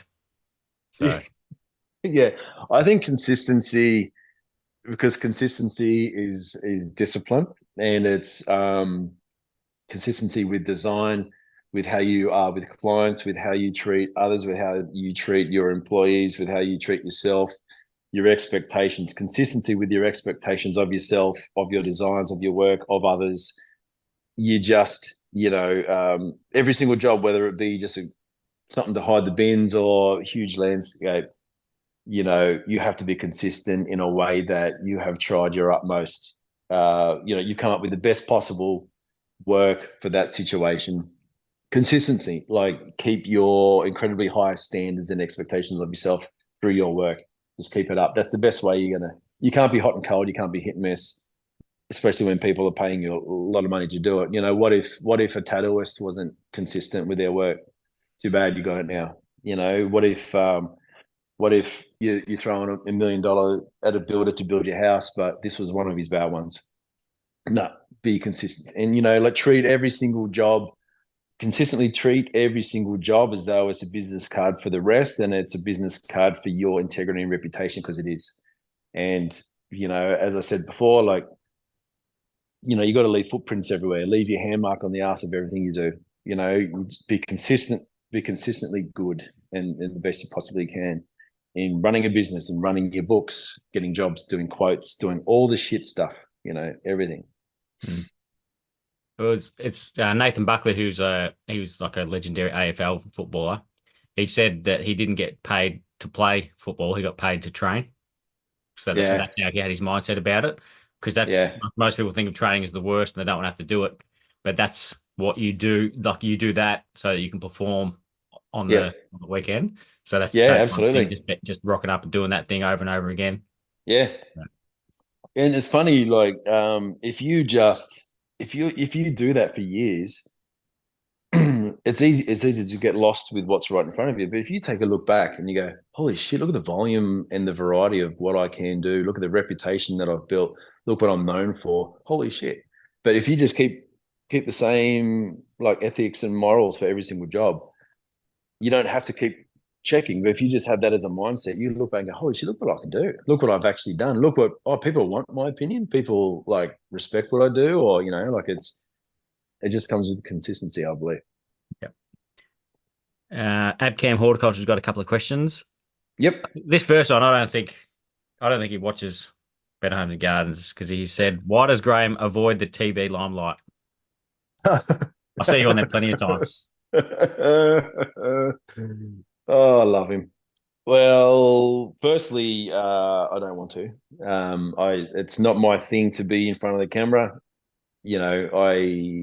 I've never really wanted to be in front of the camera. I love. I've always said there's great power in being number two, because if anyone wants something done, they come to the number two, not to the talking head. With all due respect to people I'm working with, I'm not saying anything about it against them, but I've always loved being number two, because the contacts in the network and getting shit done is from number two. And also, if they're going to be off with anyone's head, it's going to be number one and number two safe. But I'm not good with talking to camera. I'm not good. Like, I've tried things in the past. Better Homes have, used to get me in front of the camera a fair bit, mainly with Hodgie, because they liked the banter. Like I'd be on with, Grahame or Joe Griggs or, Adam, and just for little bits. But I don't necessarily think that's me. Like, I am there again, getting back to the Buckley quote. I'm there for the work. I love the work. Yeah, I'm not good with that. I'm not good with, say, presenting, not good with necessarily public speaking, good to chat to on obviously podcast or small groups. I'd rather do 5 talks to 30 people than one talk to a few hundred. Yeah, it's not my thing. But saying that, as you said, depending on the episode, I'm all over it. I'm all over it. But I got to stick close to Charlie, because bless him, I got to listen to what he's saying and make sure he's saying the right thing. So sometimes, whether that means I'm on camera or I'm next to the camera going, nah, Say it again. You got to say this, because that's also part of my job is obviously finding the locations, designing, pitching it with a TV angle, writing the brief that the scripts are based off, running the project, but I'm also on the tools. But also on the day, I need to listen. I need to make sure that, hey, have we got this shot? I need this shot. Also, Charlie, we need to say this, this, and this, and this, because I've either got a sponsor on board or I've got this, and that. I'm like, I need you to say A, B, and C. And credit when credit's due. I think presenting would be very hard. Remember talking in front of a class for high school. All you're thinking is don't fuck up, don't fuck up, don't fuck up. And I have no doubt that watching their faces, they're like, keep talking, fill the space with words until the producer says, yeah, perfect. So if they've said something wrong or they've forgotten it the second time around, it doesn't come to them. Like they'd probably just concentrate on, what am I saying? Am I standing right? Is my hair look, well, Charlie's wig, is it in the wind? Or is it this, and that? So, also got to stand there and go, sorry, man, you said that wrong. You got to do this again, this again. Quite often, fuck off, Graham. Go to the van, and then that's my Charlie impersonation. So Subtle. yeah, yeah, but yeah, I don't want to. Yeah. Yeah. Another one from Cam saying, do you have any Yep. new format ideas up your sleeve to keep people watching Better Homes and Gardens? Yeah, actually, Kim and I messaged back and forth recently about that one. I said we did over 6 segments, 3 episodes. And because I've gone back this year with the clarity and saying to my bosses, we have an opportunity here, just like that Australian ice skater that got gold because everyone fell in front of him, where there are some of the competitors that aren't necessarily hitting our mark. And with all due respect, not throwing shade on anyone, but I said, with Gardening Australia, which I watch, and some of my friends work on that show, and you've had some of them on your show, Tiff, Tim Tams, I should say, sorry. Love her. She used to be with Better Homes, now she's with them. But their audience, I feel, is an assumed audience of gardeners, mostly, I think, because I watch it because I'm a gardener and everything they're saying I love. I'm like, yep. Then you've got, again, not trying to throw shit on any other TV show. This is just my point of view. Some shows used to be about renovations, and the renovations are very good inside and out. But unfortunately, some of the focus is on bullying and bitching and drama. And Joe Griggs once said in an interview, because she's, I'm not quite sure her position, but I think she's the face and the name associated with Beyond Blue. And she had to leave, well, she said in the interview, why people love Better Homes is because at the end of the week, people don't want drama. She goes, we just make you feel good. People would turn it on and go, oh, what are they doing tonight? And, we're a nice show to watch and all this stuff. And where we are in that position, we are still a show where we do renovations that are achievable, but we're also still showing how to do it. A lot of them don't necessarily show you how to do it. And sometimes with the beautiful big renovations that are on, people go, yeah, but I don't have a meal for that. Like, we don't. Like, I'm never going to do that, because in the background, I saw those 40 tradies, and I know what a tradie is worth a day, and I can't afford that. So we're in a position where we don't have to go that big.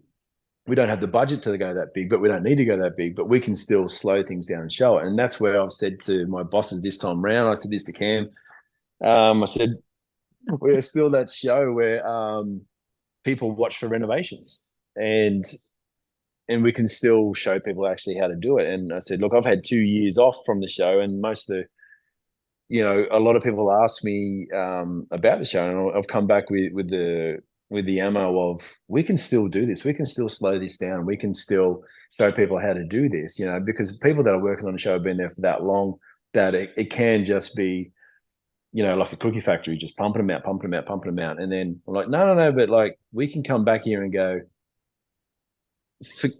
let's not gloss over, as I said before, let's not gloss over the fact that we know how to pave. Not many people know how to pave. Let's show them how to pave. Let's show them how to prune. Let's, as I said, that big front yard one, like Cam actually gave me some good feedback on that. And that he's like, as someone from the industry, he loved that we slowed it down. And we never once said we did this all on a Sunday for $500. We said, no, this, we're going to spend some money here, but we're going to show you how to do it. Because that whole premise was, after you've decided what you want to do, okay, now you know your aesthetic, you may not have 80 grand, but if you've got five, yeah, you got 5 grand and a couple of mates, let's do a fence. And then after that, we're going to do the front deck. And then we did it in pockets of say 5 grand or 10 grand or whatever materials and style you wanted to do. But so long as you've chosen your aesthetic, every project that you will be doing contributes to the overall aesthetic. But you don't have to do it all in one. You don't have to have 80 grand to achieve this. Take a couple of years, especially if you've just moved in. Well, just live there a little. Let's slow it all down. And so I want to do a ton more stuff like that. And even like we've done a little one recently where I said to them, I guarantee you that 80% of the purchases in a Bunnings nursery are on the wrong plants. Guarantee you. And the producer's like, okay, go on. What's your angle? I'm like, well, everyone has their trouble spots, and they're trouble spots because they do the same thing every time. They set aside $500. Right, Rodney, Saturday morning we're going to Bunnings. No plan, no aesthetic, no nothing. They just go straight there, grab a coffee, and buy 5 things that catch their eye. And I make the joke of, they come away with a flowering petunia, a tomato plant, and an indoor palm, and maybe like a hanging basket, and wonder why in 3 days it's all there. And we just said, before you go, just stop, look at your trouble area. Why is it a trouble area? Is there anything that is growing okay? Look up. Is it full sun? Look down. What's the soil like? Is it a rockery? Is it a damp space? Is it this, and that? Write all this down. Go to the nursery. If you've got a full sun garden, stick to the full sun section in the nursery, and then pull things out. Okay, you start with some plectropus stringia balls. Great, put them on the trolley, put them on the ground. What goes well with it? No, that looks shit, put it back. Put something else with it. Yeah, that looks great. What else goes well with it? Use some texture, use some height, use some ground cover, rah, rah. Now, because you bought them all from the same full sun section in Bunnings, you can guarantee the maintenance is going to be similar as well, right? Chuck them all in. And if you like this combo, plant that friggin' combo, and it's going to work well. And then talking people through the aftercare. So for me, it's slowing things down and dotting the I's and it's on stuff that you and I and anyone listening have known for 10, 20, 30, 40, 50 years. But that doesn't mean our viewers know it.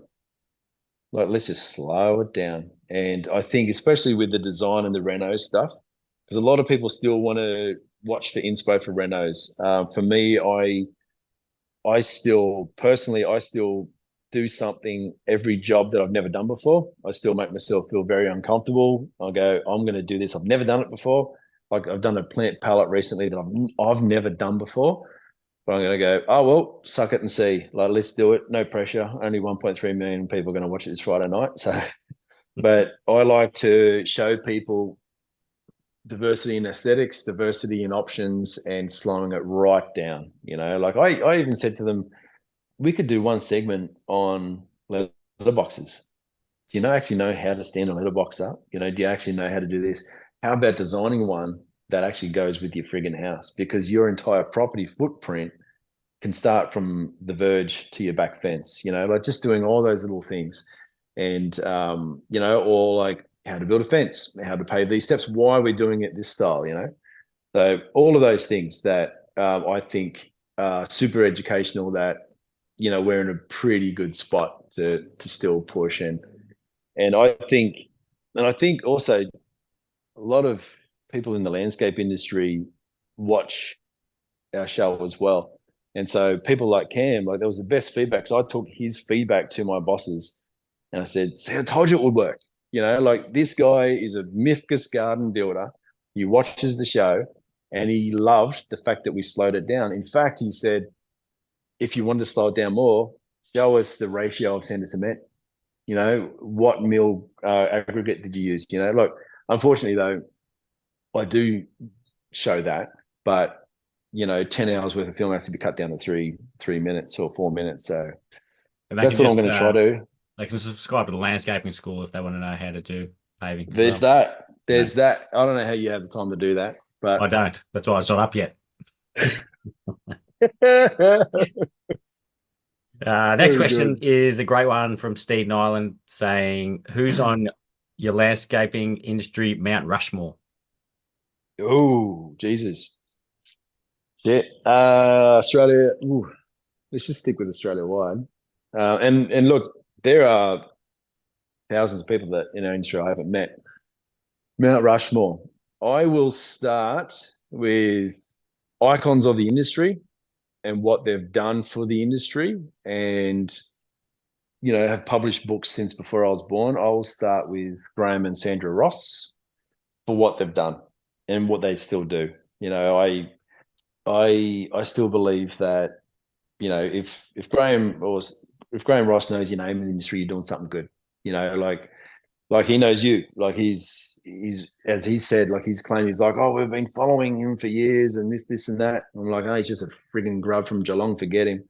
But like I just think I just think those guys have done and are still doing so much, whether it be taking people all around the world to see beautiful gardens, whether it's, involved in the Australian Garden Council, the Garden Clinic, footsteps programs for young horticulturalists, talks, everything. They're up there.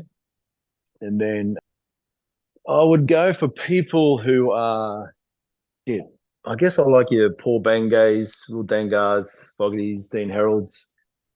I like those designers who have kind of been around for a while, but they have their own style. And I think they've probably expressed the importance of investing in gardens to a style of client that may not have actually, spent that much money on a garden previously. And I think in doing so, they are allowed to express the importance of a landscape around a property, and sometimes, as I said before, like more important than the house itself.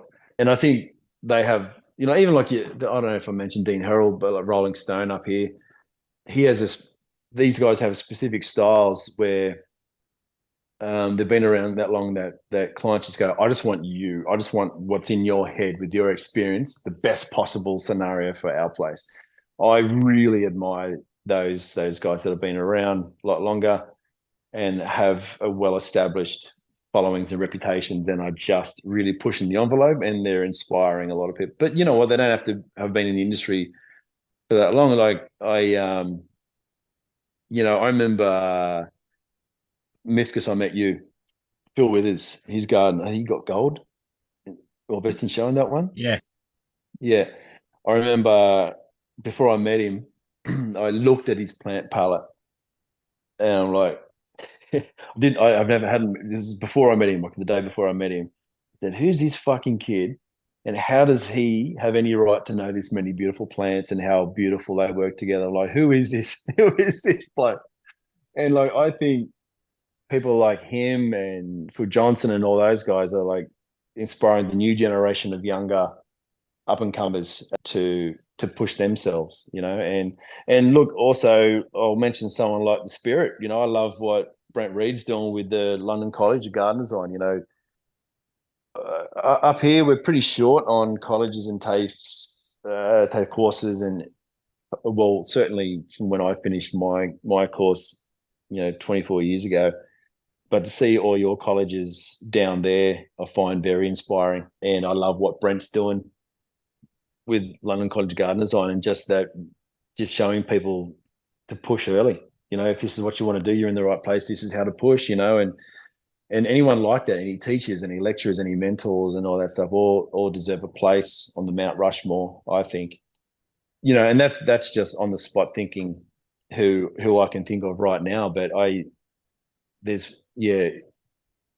I have to limit to a few, it'd be very hard for me. But I just think there's a lot of people that are doing a lot of great things. I assume you just left me off because I'm the host and I don't like compliments. So Yep, thank yep, you. yep. You're welcome. Just had a Yep. question come through minutes ago, actually.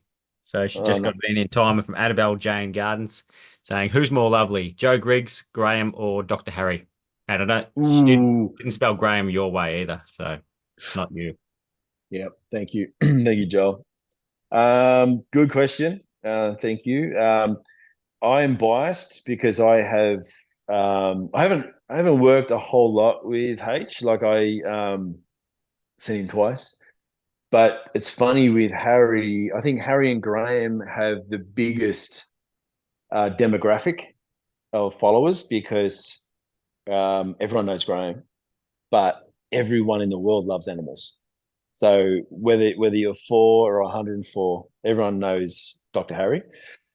However, I have the biggest human crush on Joe Griggs. I just think she's one of the best people I've ever met. I remember the first time I met her, I was like, oh, she does Joe Griggs.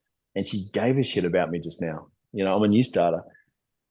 But more importantly, I remembered the second and third time I met her because she remembered everything from our first meeting, knew my kids' names, knew my wife's name. And I think she's an incredible person. I make no secret of it as well. Like there was a while where my wife got sick and tired of hearing about Joe Griggs until she met her. We went to a birthday party for one of the execs, and she hosted because that's what she does. She met everyone at the door, greeting everyone, knew everyone's first and last name or where they lived, and did you find a car park all right? And I remember saying to my wife, I'm like, "You're going to meet Griggsy tonight," and she's like, "Oh shit, am I?" I'm like, "Well, it's at her house, of course we are, you know." And she only met a few of them, and then I watched just Kim and Joe talk and just get along. And then I remember afterwards we're driving home, and I just said to Kim, "So," and she goes, "Oh, she's fucking awesome. She's so good." I'm like, "Yeah, she is. She really is."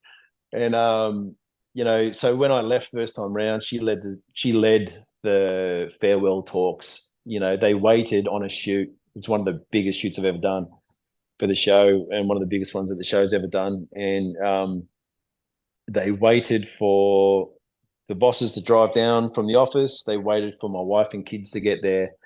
Joe Griggs had organised the cake, paid for it, and led the speeches in front of my wife and kids. And obviously, I may not have cried when it came to my first time. So again, I don't do public speaking, but she's the best, man. Like the things I've seen and heard her do for people she knows or doesn't know, when she doesn't have to, is profound. So the nicest Joe Griggs. Yep. Yeah. Um, so the next question would have been asking what you're up to in the next 5 years, but I assume it's going to be doing Talking, yeah answering your more questions still. more of what you're doing now with the garden tours and Better Home to Gardens. I'd like to think, mate. Yeah, like I hope I do well at it in October, and I hope they keep me on because I'd do it until I couldn't walk anymore. You know, my one of my dreams and my wife's dream, Kim, is to travel the world and to look at gardens. So if I can get paid to do that, as well as making sure everyone on that tour has the best possible experience and talk gardens with them and talk plants and educate as well as guide the tour and show them around, that's a dream job. That's an absolute dream job. And also, as the kids get older, maybe Kim comes along, buys a ticket, and we do the summer in Europe. So, that would be incredible. So I would love it if I'm still doing that. 5 years, did you say? Yep. Other than that, I don't know. Other than that, I don't know. And that was the one of the beautiful things about jumping back into Better Homes. Okay, where was I? What am I going to do from here? Don't know. Don't matter. Like I'll see what happens. And last question for you, Graham, which I didn't ask after your first episode because I wasn't asking it back that long ago, is who do you think would be a good guest to have on the podcast? You're 200 episodes in, aren't you?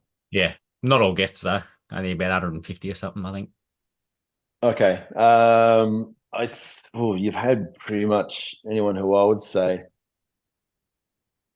like you've had the Ian Barkers and the Dean Heralds and Bangays, haven't you? Yep. We've had all of them. You know, I you let me try. There's a couple of Michael Cook. Have you had Michael Cook on at No. all? I think I might So have I messaged like him. Michael. Sorry, I think I might have messaged him maybe. we've shot one of his gardens. I love his style and his approach. Like I think me being me, like my favorite designers are ones who the designers are dictated by plants and plant selection rather than necessarily hardscapes. Hardscapes are obviously done, but it's the look at the plant selection. You go, oh my god, look at that.